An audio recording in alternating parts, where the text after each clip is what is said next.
Today I'm going to be walking through a quick HSRP lab. We'll start by looking at the topology, see what happens if we lose our active router. Then we'll configure HSRP so we can provide that seamless gateway failover.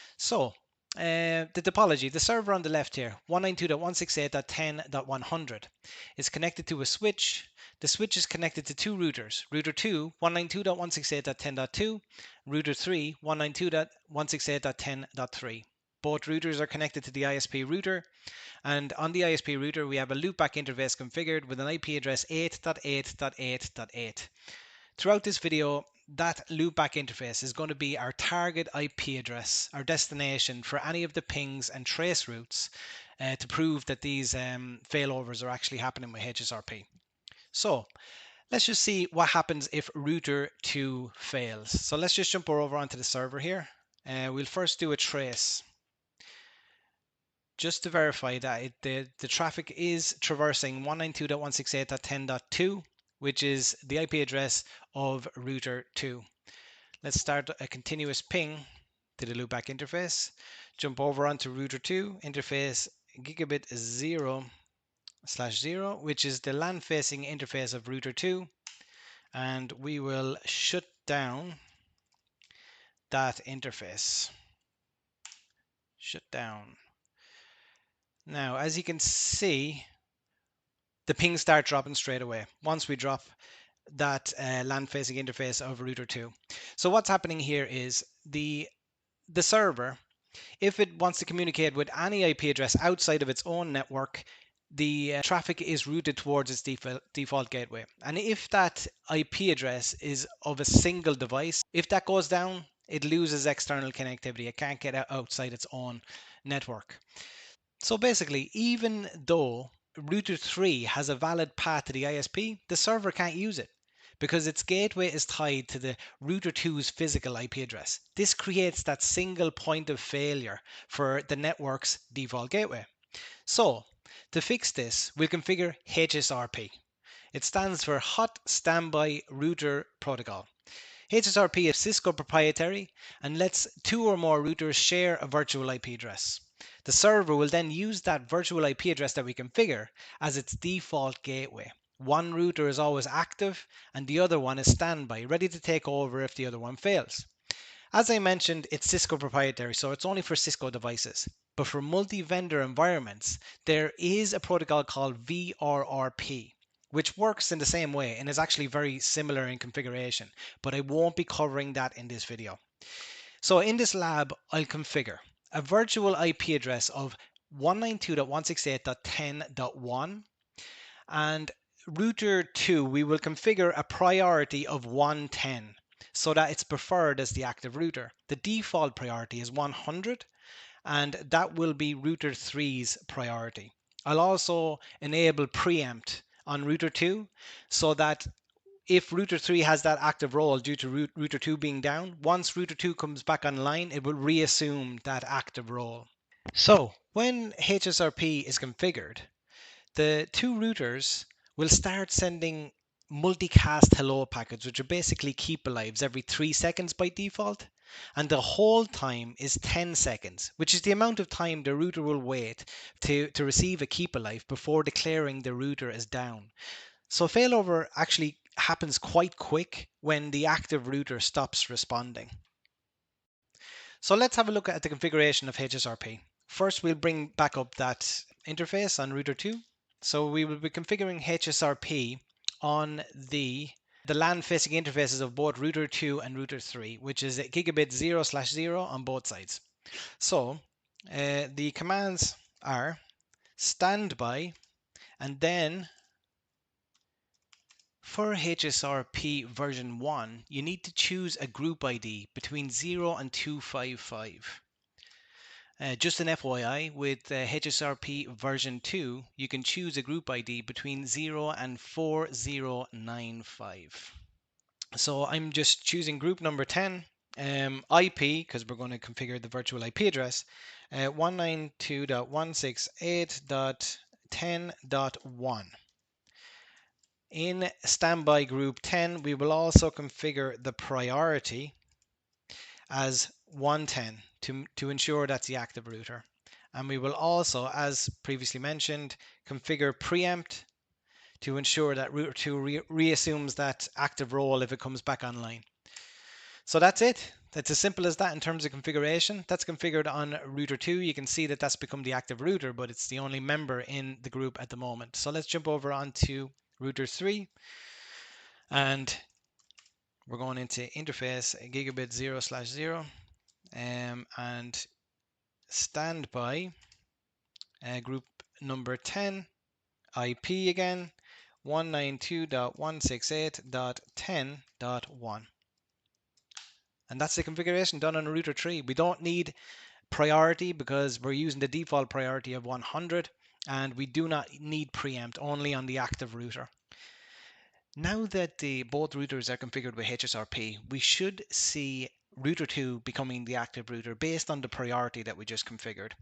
So we'll just jump over onto router 2 and just do a simple show command. Do show standby brief. As you can see on the bottom there, it's giving us the interface that it's configured on, the group ID that we configured, group 10, and the priority that we hard-coded. And that ensures that router 2 is the active router and passing the traffic. We'll just jump over onto router 3 and do the same. Do show standby brief. And we can see the same group number and the default priority, which is 100, and router 3 is in a standby state. So just to do some failover testing, we'll change the default gateway of the server. It's currently hard-coded to router 2, so we'll change that to .1, which is the VIP that we just configured for HSRP. Okay, and we'll just do a quick trace and confirm that it is actually going through the active router, which is router 2. So we will just start a continuous ping, and we will jump over onto router 2 and go into interface gigabit 0/0 and shut down that interface. And we'll just jump back over to the server here. Didn't skip a beat. No pings have been dropped, and we can just verify if we jump over onto router 3 here. We can actually see from the console here that it's moved from a standby state into an active state. So if we jump back to the server and just stop the pings and just do a quick trace to 8.8, and we can see that it is actually traversing router 3, which is the active router. So what we will test now is the preempt command that we previously configured. We configured preempt on router 2 to ensure that that becomes the active router again when it comes back online. So what we'll do is just jump over onto router 2 here, and actually we'll just start a continuous ping first from the server. And on router 2, we're going to bring back up that LAN facing interface. So no pings dropped, but we can see here from router 2 that it's become the active router again. So let's just stop that ping, and we'll just do a quick trace just to verify again that it is actually traversing router 2. You might be looking at this diagram and thinking, okay, that all makes sense if we lose the LAN side interface of router 2. But what if we lose the WAN interface or anything upstream to the ISP? By default, in this topology, HSRP doesn't know if the router can actually reach the internet. It only checks the LAN interface state. To fix this, we can use HSRP object tracking with IP-SLA. This lets us track reachability to a remote IP address, in this case 8.8.8.8, and this will adjust HSRP priority of router 2 if that IP becomes unreachable. This ensures that the active router always has a valid path to the internet. So let's take a look at the configuration required here. First of all, if we want to do a HSRP failover based on issues on the WAN side, we will need preempt configured on router 3 also. So we'll just jump on to interface gigabit 0/0, which is the LAN facing interface. That's where we have HSRP configured. And we just want to go into standby group 10 and enable preempt. We then need to create the IP SLA object to ping that loopback interface of 8.8.8.8. So the commands for that: IP SLA, we need to pick a group number. Let's just pick group number 10 to line up with HSRP group number. ICMP dash echo, and the IP address you want to ping, 8.8.8.8, and we want to configure the source interface for that ping. So source interface, and in this case it's going to be a gigabit 0/0/1, and we need to configure a frequency, and we'll send those pings every 5 seconds. We then need to schedule that IP SLA just to start the process. So the commands for that: IP SLA schedule, the group number 10, lifetime, we want to set that forever because we don't want this to end, and the start time is now. So that's the IP SLA configuration complete. We now need to create a track object that we can link the IP SLA process with. The command for this is track, pick a track number, we'll go with track 10, and we now configure the IP SLA process we just configured, IP SLA 10. And since that SLA process is pinging the loopback interface, we need to configure the keyword reachability at the end of this command. So all that's left for us to do here is to link that track object 10 with our HSRP group 10 configuration on router 2.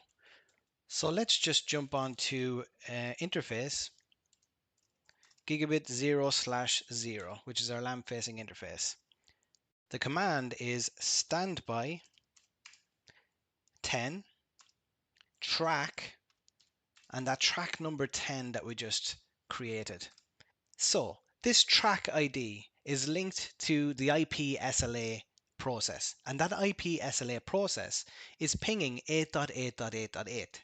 So what we want this to do is, if that ping to 8.8.8.8 is unsuccessful, we want to decrease the priority of router 2 in HSRP group 10 by 20.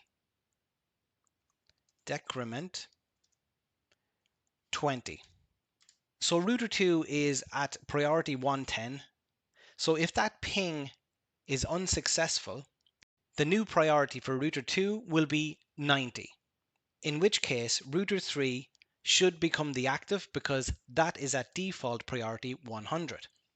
So that's the configuration complete. The only thing left to do now is to do a failover test. We'll just jump onto the WAN side interface of router 2, which is interface gigabit 0/1. From here, we will shut down the interface.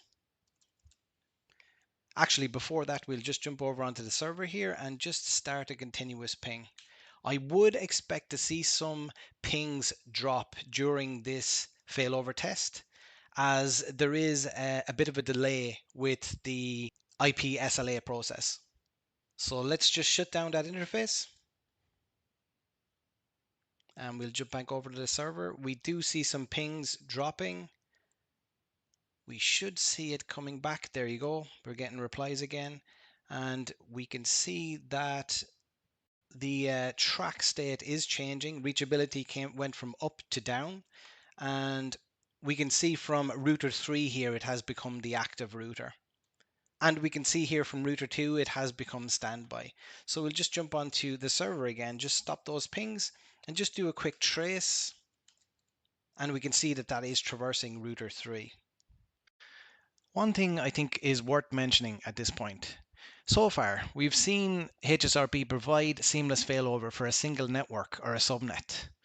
But HSRP can also help us achieve load balancing when we have multiple networks or VLANs. Instead of always making router 2 the active router, we can configure different priorities per VLAN or subnet.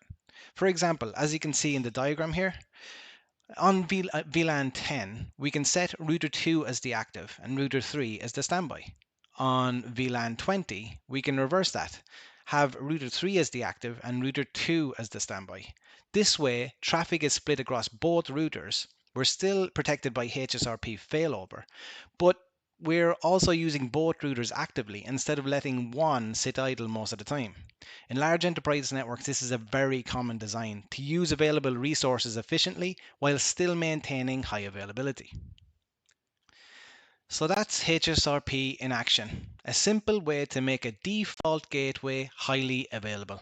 If you found this useful, folks, please drop me a comment or let me know if you'd like more labs like this one.